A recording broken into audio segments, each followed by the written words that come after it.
Κάθε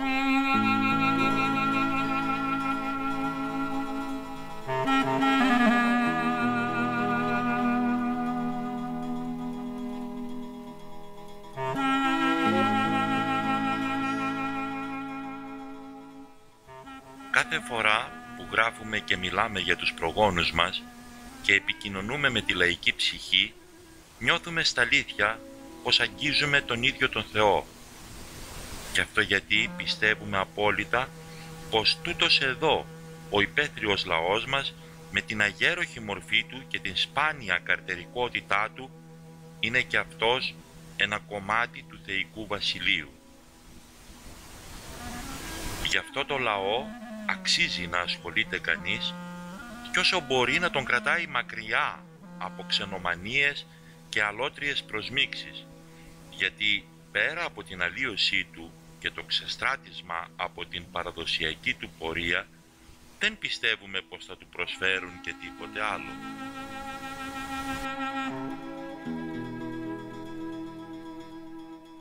Με αυτή τη λαχτάρα και τον καημό της διαφύλαξης των ηθών και των εθήμων του λαού μας, σας ταξιδεύουμε απόψε στην εποχή του θερισμού. Οι κόποι και οι υδρότες της περασμένης ποράς γίνονται τούτο το μήνα χρυσάφι.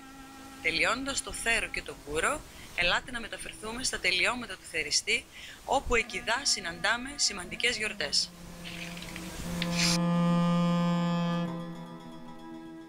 Ο ήλιος στις 22, 23 και 24 του μήνα αλλάζει τροπή και μοιάζει να στέκεται στο ίδιο σημείο. Το τριήμερο αυτό το ονομάζουμε θερινό ηλιοστάσιο. Στις 24 του μήνα είναι το γενέθλιο του Ιωάννη του Προδρόμου. Ο λαός αυτή τη γιορτή τη λέει τα Γιαννιού του Λιοτροπιού. Προς τιμή του βάφτισαν με το όνομα Καλογιάννια ένα είδος λουλουδιού και έλεγαν το παρακάτω τραγούδι. Αύριο είναι Αγιάννης, άστι να μάσιτι τα Καλογιάννια. Ο Αγιάννης ο Ριζικάρης φέρνει τις καλές τις τύχες. Τις τύχες αυτές ο λαός μας αρχίζει από την παραμονή της γιορτής να τις περιμένει, καθαρίζοντας τα σπιτικά του, τις αυλές και τα κονάκια του, για να μπουν οι τύχες μέσα στα σπίτια και να τα βρουν καθαρά και σφουγγαρισμένα. Έτσι θα καλοκαθίσουν οι τύχες και δεν θα φύγουν.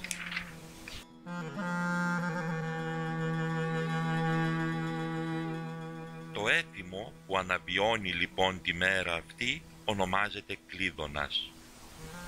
Ένα έθιμο με αρχαίες καταβολές που γινόταν με πανομοιότυπο τρόπο και στα βυζαντινά χρόνια. Η λέξη κλείδωνας είναι πανάρχαια, ιωνική και σημαίνει τον ήχο που προαναγγέλει το μέλλον σαν ένα είδος προφητείας. Συνδέεται με την αρχαία αμαντική κλείδωνα και περιορίζεται σε ερωτικούς χρησμούς.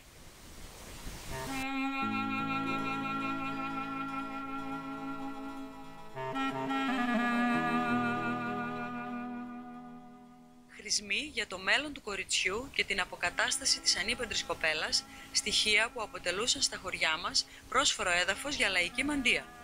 Ποιος θα ήταν ο μέλλον σύζυγος? Κάποια ένδειξη θα ανακούφιζε κάπως την αγωνιούσα ψυχή της κοπέλας.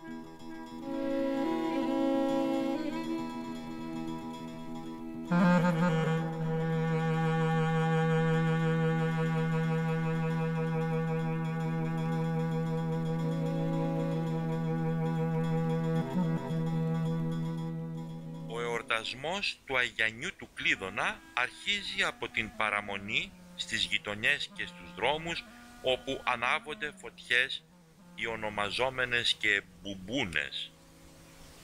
Μόλις σουρούπωνε, τα αγόρια της γειτονιάς, χρησιμοποιώντας σαν προσανάματα τα μαγιάτικα στεφάνια που έφερναν οι κοπέλες, δημιουργούσαν τις φωτιές του Αγιάννη.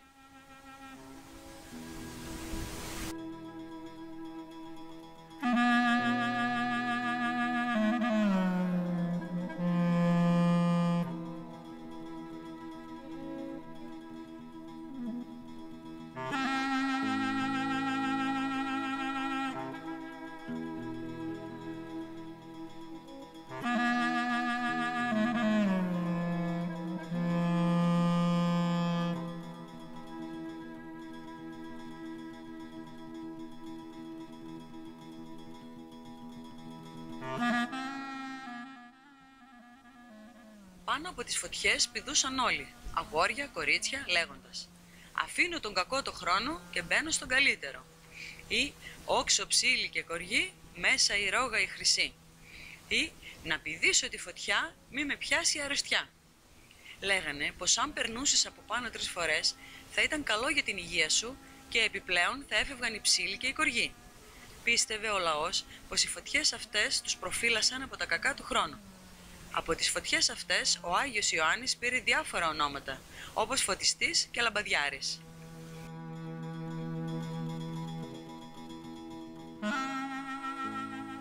Αμέσως μετά, οι κοπέλες του χωριού θα συγκεντρωθούν σε ένα σπίτι και από εκεί θα ξεκινήσουν για το πηγάδι ή τη βρύση του χωριού, κρατώντας στα χέρια τους στάμνες τις οποίες θα γέμιζαν με το αμίλητο νερό.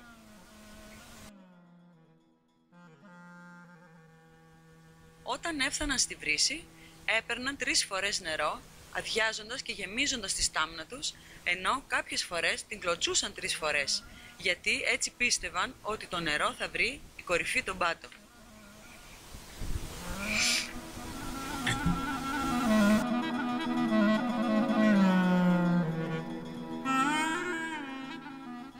Παίρνοντας λοιπόν το πολυπόθητο αμίλητο νερό, παίρνανε το δρόμο της επιστροφής για το σπίτι.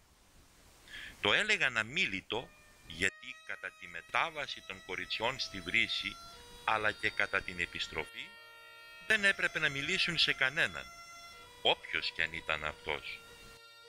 Αν κάποια υπέκυπτε και μιλούσε, έπρεπε να χύσει το νερό και να πάει να ξαναγεμίσει. Κόρες με τ' άσπρα κίνησαν στη βρύση για να πάνε, να πάρουν αμίλητο νερό στον Κλείδωνα να πάνε.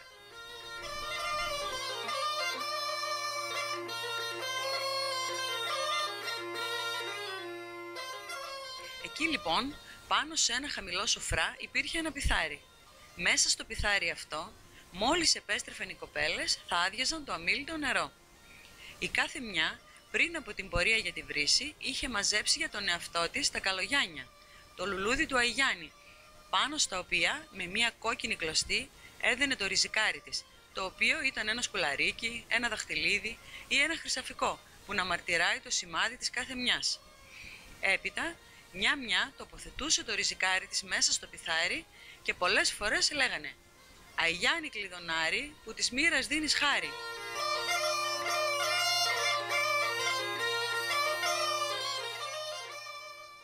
Το πιθάρι το σκέπαζαν με ένα κόκκινο πανί. Το έδαιναν με σκοινί και με αυτόν τον τρόπο κλείδωναν τον Κλείδωνα και τραγουδούσαν πολλές φορές. «Κλειδώσατε τον Κλείδωνα, τα Γιαννιού τη χάρη, κι όποιος είναι καλορίζικος προήθε να το πάρει».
Έπειτα το βγάζουν τη νύχτα έξω για να δουν τα αστέρια και το φεγγάρι, για να ξαστερώσει.